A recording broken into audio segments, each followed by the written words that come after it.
Welcome to Lipstick Attitude, hosted by Dr. Elizabeth King, psychotherapist, hypnotherapist, author, and motivational speaker, specializing in trauma and women's mental health, and Yvonne Haase, psychotherapist and coach specializing in relationships, couples, and women's issues.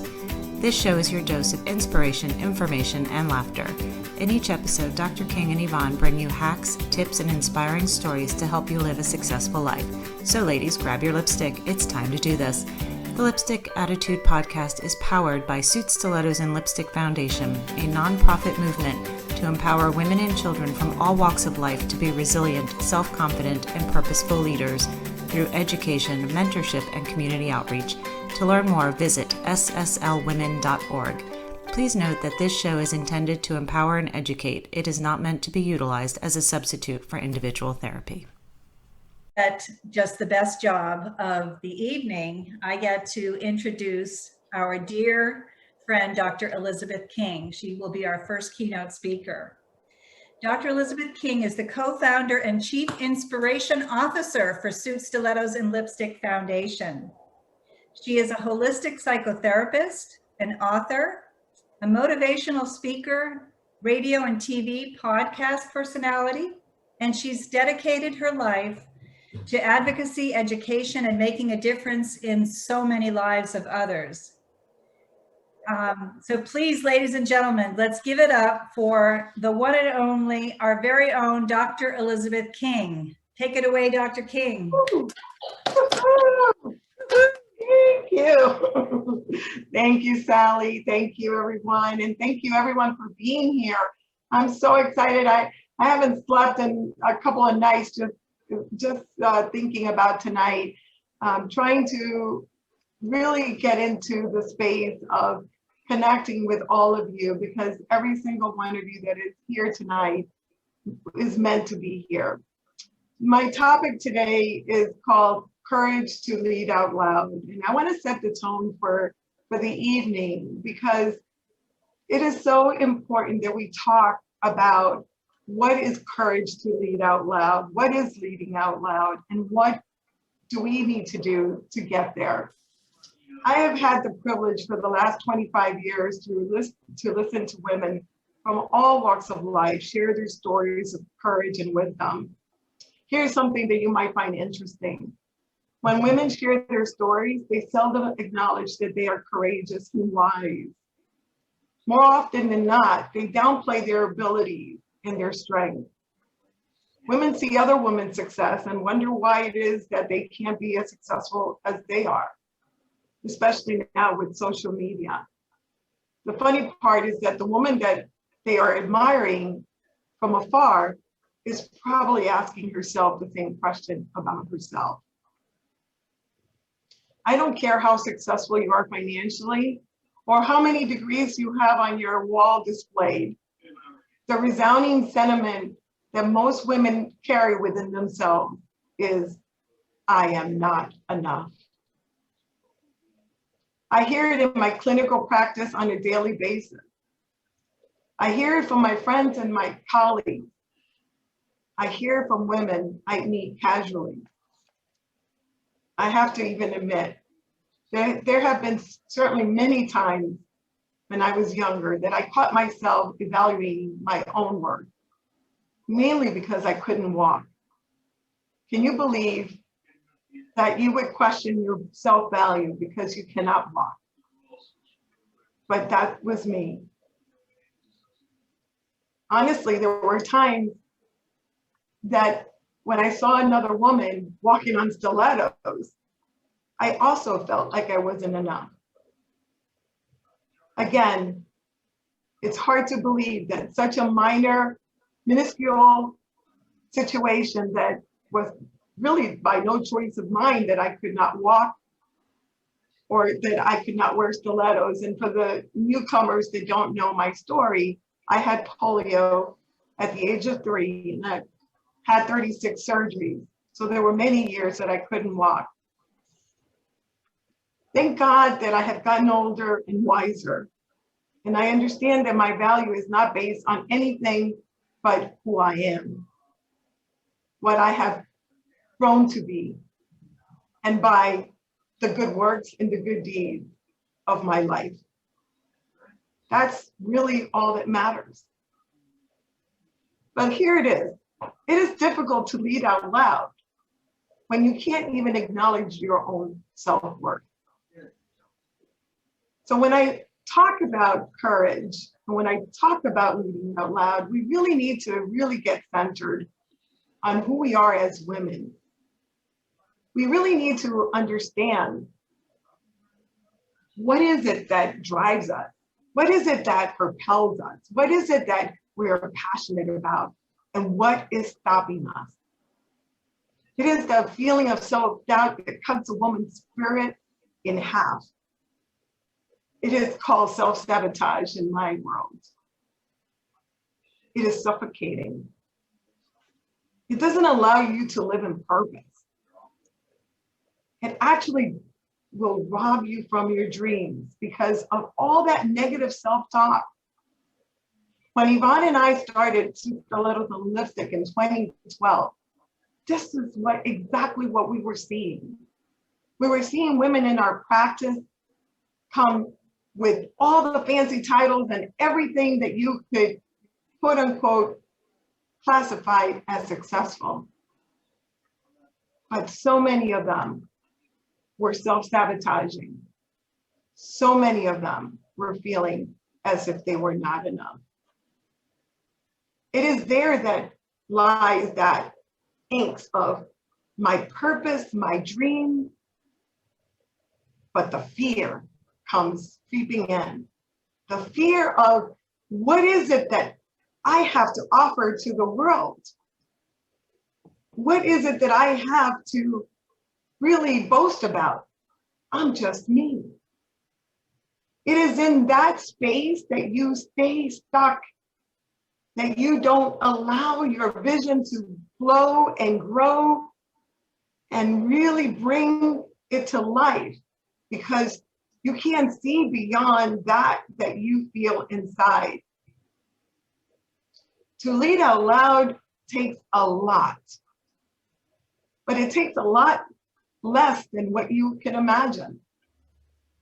To lead out loud comes from so much courage. But here's how you build this. This is how you build this. You first have to be willing to be vulnerable. You have to be able to shed all the pretenses and just say, this is who I am. Now, I know it takes a lot of guts to do that, because we think that that other woman has it so together that she's looking at us, judging us. Well, here's what I'm going to say. The woman that's judging you, it's not the woman you want to surround you. The woman that's cheering you on and lifting you up, that's the woman that you want around. If you cannot be vulnerable and share your self-doubt, your dream, your rawness, unapologetically, you will never be able to lead out loud. I know that sounds counterintuitive to some of you, because we have been taught to hide who we are. We have taught we need to be in a man's world, so we need to be strong and we need to be tough, and we can't show our emotions and our feelings. But that's what makes us who we are as women. The feminine leadership is unique. It is beautiful. It is magical. Have integrity. Make sure that you don't fall into prey to what other people want for you. Make sure that you know who you are and what you want, and don't allow others to sway you, to doubt you, and create self-doubt. I remember way back when Yvonne and I started this, there were a lot of naysayers that told us, don't do this. There are so many other women's groups out there. Why would you want to do this? Yvonne is smiling because she knows that I am talking the truth. And we looked at each other and we knew that even in spite of the fear, we were ready to do what we needed to do. And last but not least, create a collective. Create a collective of women that, and men, by the way, we have some sassy men on here that are supportive of everything that we do. Create a collective that is your tribe, that when you have that self-doubt, you can go back and say, I need you to lift me up. Let them shine your light when you cannot. And you know that women that empower other women will always be there to lift you up. I know this for a fact because I have lived it. I have experienced it when I least expected it. When I thought I didn't need it, I needed every single one of you.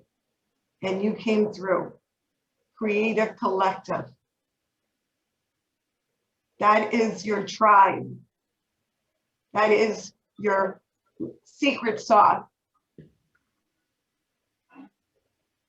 And I want to say that you are enough. I want to finish this off by asking you to put your hands over your heart right now. Everybody, put your hands over your heart. And just close your eyes for a minute and just feel the connection of your feet to the ground. And find your inner courage. Find your passion. And even if you can't find it right this minute, always come back to center because you are enough. You are courageous. You are brave. You are a warrior. You're a trailblazer. You are a feminine leader. Just connect with that beat of your heart. You are